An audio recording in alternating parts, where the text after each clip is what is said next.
नमस्कार। आपको बता दें कि सिर्फ 1.5 घंटे के अंदर नीतीश कुमार छठी बार बिहार के मुख्यमंत्री बनने जा रहे हैं, शपथ लेने जा रहे हैं। लेकिन अगर बात की जाए इस पूरे घटनाक्रम की तो इसमें कई सारी चीजें हुई। यहां पर हमारे साथ कई सारे मेहमान मौजूद हैं।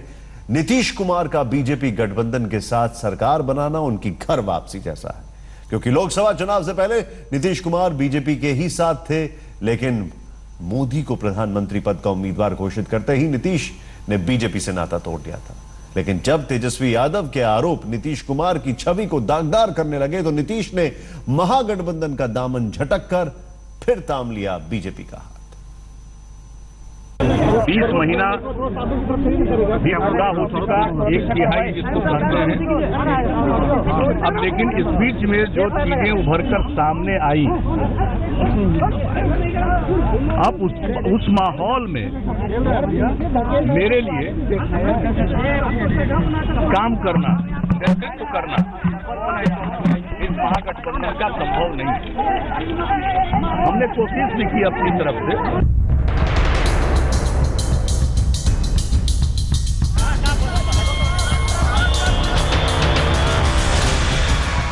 हालात काबू से पहले बाहर हुए या फिर बीजेपी के साथ भविष्य की रणनीति पहले तैयार हुई, इस पर बहस हो सकती है। लेकिन सच्चाई यही है कि नीतीश कुमार की घर वापसी हो गई है।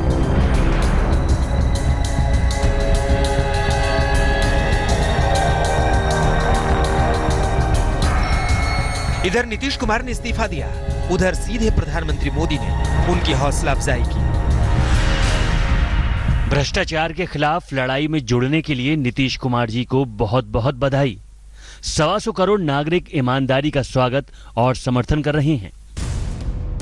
भ्रष्टाचार के मुद्दे पर सुशासन बाबू नीतीश कुमार अपनी छवि से किसी तरह का समझौता करने को तैयार नहीं थे और बेनामी संपत्ति मामले में फंसे लालू यादव और उनके पूरे परिवार के साथ डिप्टी सीएम तेजस्वी यादव भी अपने आरोपों को लेकर कोई सफाई देने को तैयार नहीं थे।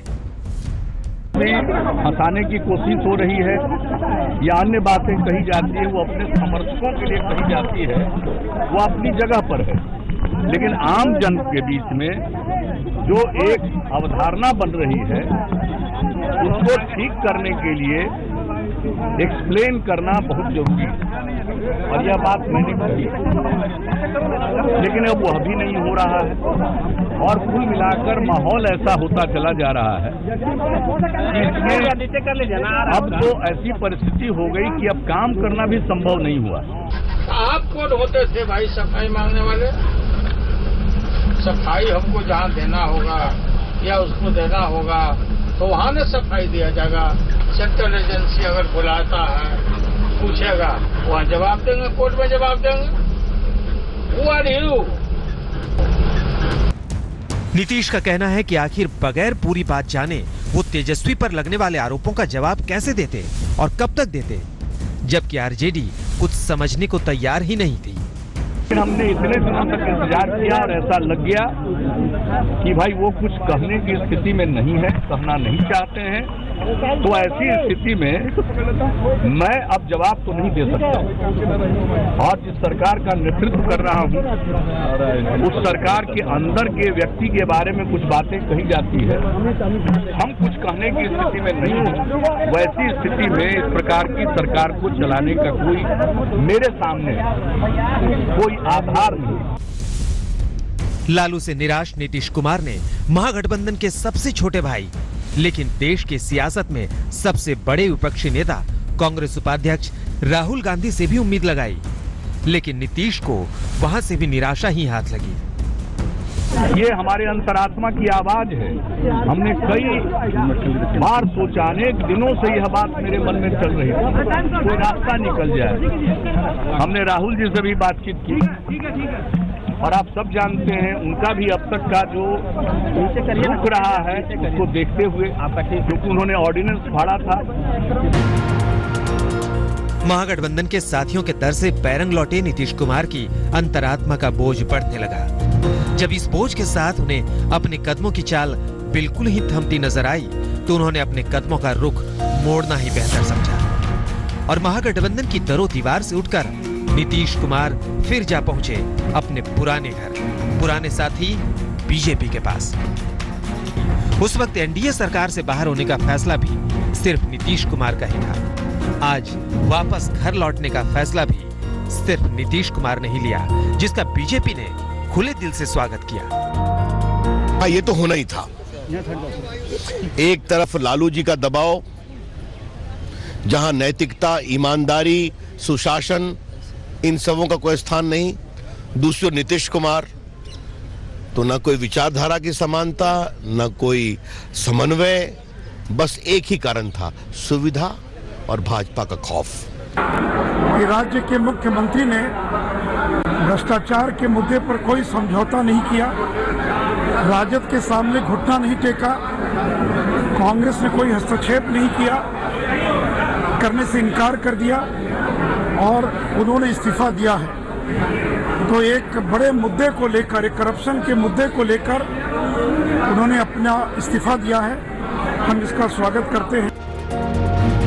बीजेपी तो इस दिन का इंतजार महीनों से कर रही है। विधानसभा चुनाव में जो बाजी प्रधानमंत्री मोदी के हाथों से जिसकी वजह से निकल चुकी थी, आज उसी वजह से वो बाजी फिर मोदी के हाथ में आ गई और मिल गया एक पिछड़ा हुआ साथी। सुजीत कुमार झा के साथ रोहित सिंह, पटना, आज तक। वो जो तामीर होने वाली थी, लग गई आग उस इमारत में। जॉन एलिया साहब का जो शेर है, ये बताता है कि क्या हाल है बिहार का अभी इस वक्त। बिहार में भूचाल लाने वाले नीतीश कुमार आधी रात तक सत्ता के नए समीकरण बनाते रहे, तो चंद घंटे पहले तक उनके सहयोगी रहे आरजेडी की नींद उड़ी हुई थी। नीतीश नए सिरे से बीजेपी के साथ अपने शपथ ग्रहण की तैयारी कर रहे थे। आधी रात के बाद तेजस्वी यादव सड़क पर शक्ति प्रदर्शन कर रहे थे। पूरी रात पटना की सड़क पर सियासी ड्रामा देखने को मिला।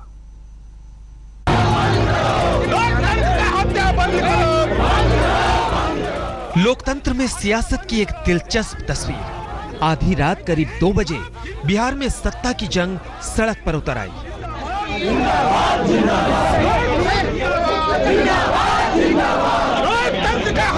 बिहार में मुख्यमंत्री नीतीश कुमार ने लोकतंत्र में एक बड़ा दांव चलकर एक पल में बदल दी राज्य और सियासत की तस्वीर।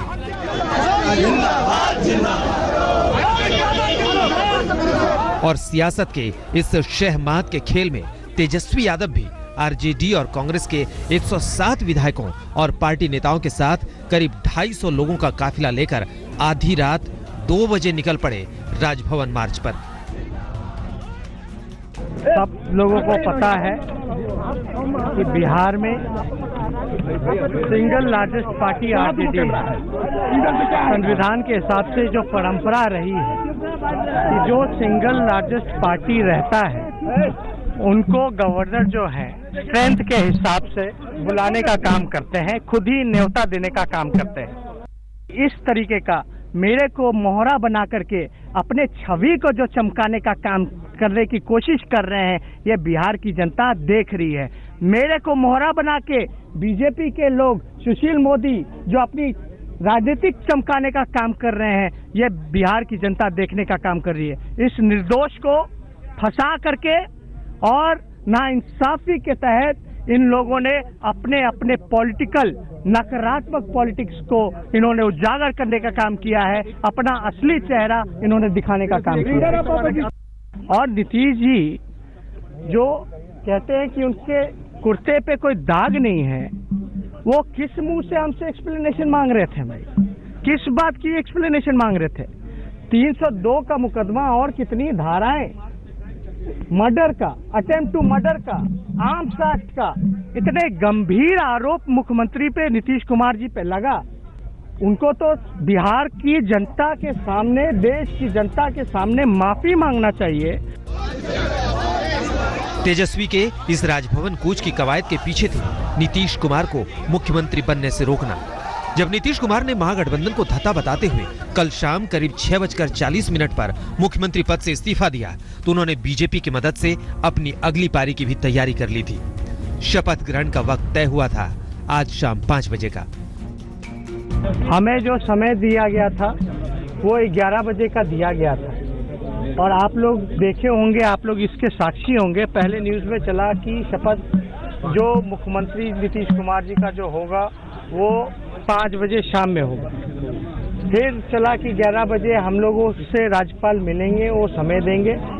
फिर थोड़े देर बाद ये खबर चली जब मुख्यमंत्री जी और तमाम बीजेपी के लोग जब अंदर बैठे हुए थे कि 10 बजे शपथ समारोह होने का काम होगा। अब तेजस्वी के सामने सवाल था नीतीश की राह रोकना। सबसे पहले उन्होंने आज सुबह 11 बजे राज्यपाल से मिलने का वक्त लिया। तेजस्वी महागठबंधन को सबसे बड़ा दल बताकर सरकार बनाने का दावा करने की तैयारी कर रहे थे। नीतीश ने तेजस्वी की इस चाल को मात देने के लिए एक और दांव चल दिया। अपना खेल बिगड़ता देख वो रात करीब 1 बजे तक राज्यपाल से चर्चा करते रहे और आनन फानन में शपथ ग्रहण का वक्त तेजस्वी के राज्यपाल से मुलाकात से 1 घंटे पहले का यानी आज सुबह 10 बजे का तय हो गया। इसके मायने तेजस्वी भी समझते हैं। जब सुबह 10 बजे नीतीश कुमार मुख्यमंत्री पद की शपथ ले लेंगे तो फिर 11 बजे उनका राज्यपाल से मिलना बेमानी हो जाएगा। ऐसे में तेजस्वी यादव रात में ही दल बल के साथ राजभवन मार्च पर निकल पड़े।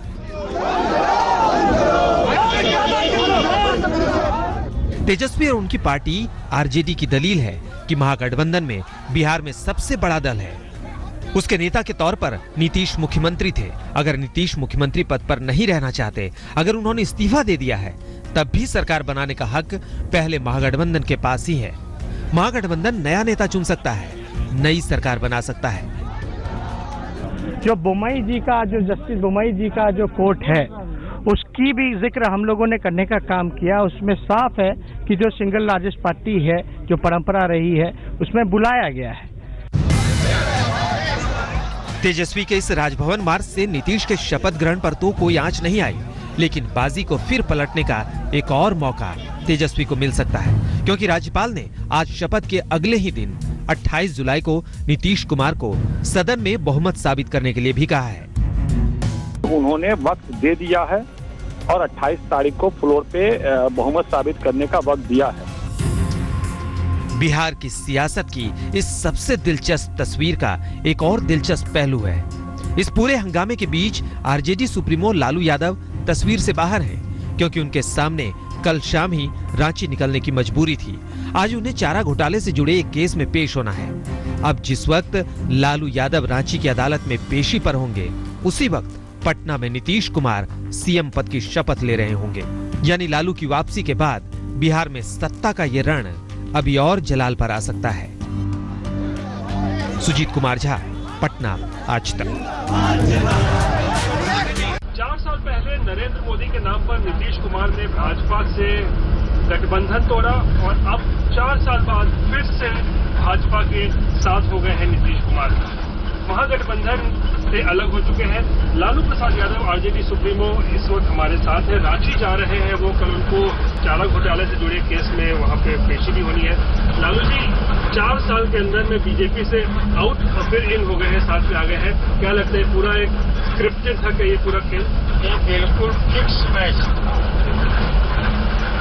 नीतीश कुमार पर कौन विश्वास करेगा? नीतीश कुमार पर हम लोगों ने विश्वास नहीं करा। गठबंधन बनाया, गठबंधन के समय में भी हमारे ऊपर केसेस थे। चारा घोटाला का शौक हम अपील में, और नीतीश कुमार हमको साइडलाइन करने के लिए ये भाजपा से मिलकर के ये चुनाव लड़े, सरकार बनाए और सुशील मोदी को और भाजपा को उनका चस्का लगा हुआ था। डिप्टी सीएम थे, डिप्टी सीएम के रूप में कितना घपेला किया इस सुशील मोदी। अब सब डर पर डर बात अब हम लोग निकालेंगे। हम लोग को सब पता है सारी चीजें, क्या क्या नुकसान क्या क्या है। तो नीतीश कुमार का भाजपा का चूंकि 19 में चुनाव, तो नीतीश कुमार आपने देखा होगा, देश ने देखा होगा, चाहे नोटबंदी का सवाल हो या राष्ट्रपति का चुनाव हो या जीएसटी का सवाल हो, कोई हम लोग उसमें राय विचार विमर्श नहीं किया। प्लेन सीट हम इनको दिए हुए थे एकदम नीतीश कुमार को। कोई यहाँ कोऑर्डिनेशन कमेटी नहीं, कोई एजेंडा नहीं, अपने मन से रोज मुर्गी की तरह अंडा जैसे पाती है, रोज एजेंडा बनाते रहते थे। बाल विवाह, दहेज, दारू, फलाना ठिकाना, जीवन सूत्री तो फलाना सूत्री, सब फालतू का बात। चारों तरफ भ्रष्टाचार भ्रष्टाचार इनके राज में उनके तो ये पूरा मैच फिक्स था। और हमारे और हमारे बच्चों के ऊपर जो केस कराया गया, ये बिल्कुल पॉलिटिकली वेंडेटा के तहत सेंट्रल एजेंसी का मिल करके सब के सब लोग के ऊपर कराया गया। हमारा बेटा डिप्टी चीफ मिनिस्टर, जिसके साथ 80 MLA हो, विधायक हो, लार्जेस्ट पार्टी हमारी, लोग उस समय भी पूछते थे कि आपका सीट ज्यादा आएगा तो क्या कीजिएगा। हम बोले थे, याद होगा आप लोगों को, कि नीतीश कुमार ही मुख्यमंत्री बनेंगे और इनको बनाएंगे। कहीं भी हर्डल, कहीं भी ट्रांसपोर्ट कोचिंग फजूला, कहीं कहीं कोई बोलते रहता है। इसमें हमारा कोई इंटरेस्ट नहीं, कोई मतलब नहीं, कोई प्रावधान नहीं है। नीतीश कुमार जानते हैं। अब इधर एक केस करा के उस बच्चा के ऊपर, बालक के ऊपर, जो बच्चा था, खुद उसने कहा कि हमको मोच भी नहीं आया था, हम खेलते थे, बच्चा थे। हमारे ऊपर केस कैसे हुआ भाई जानी? ये तो पॉलिटिकली था, मैच फिक्स था। तेजस्वी आगे बढ़ रहा है, एक्सेप्टेंस हो रहा है इस लड़का का, बोली में, भाषा में, काम में। तेजस्वी यादव को पास सबसे मेजर डिपार्टमेंट यहाँ पथ निर्माण, हाउसिंग, बिल्डिंग डिपार्टमेंट, एक भी कोई आदमी निकाल दे कि लड़का कोई बेमानी शैतानी बिहार गवर्नमेंट का डिप्टी चीफ मिनिस्टर रहते क्या हो। आप कौन होते थे भाई सफाई मांगने वाले? सफाई हमको जहाँ देना होगा या उसको देना होगा तो वहां न सफाई दिया जाएगा। सेंट्रल एजेंसी अगर बुलाता है, पूछेगा, वहां जवाब देंगे, कोर्ट में जवाब देंगे। वो आर यू? एक बच्चा को आप कंपेल करके और आप कहते हैं सफाई के बाद, ये तो इन्वेस्टिगेशन में इंटरफेरेंस है। इन्वेस्टिगेशन में इंटरफेयर आप कर रहे हैं। सीबीआई की जांच चल रही है, जांच जो भी चल रहा हो, कोई भी हो, आप कैसे बोल रहे हैं कि आप सफाई दो? हुआ नहीं। आप पुलिस अफसर हैं, आप क्या कोई अपराध किया है कि आपको सफाई दे? सफाई तो हम दे चुके थे पहले।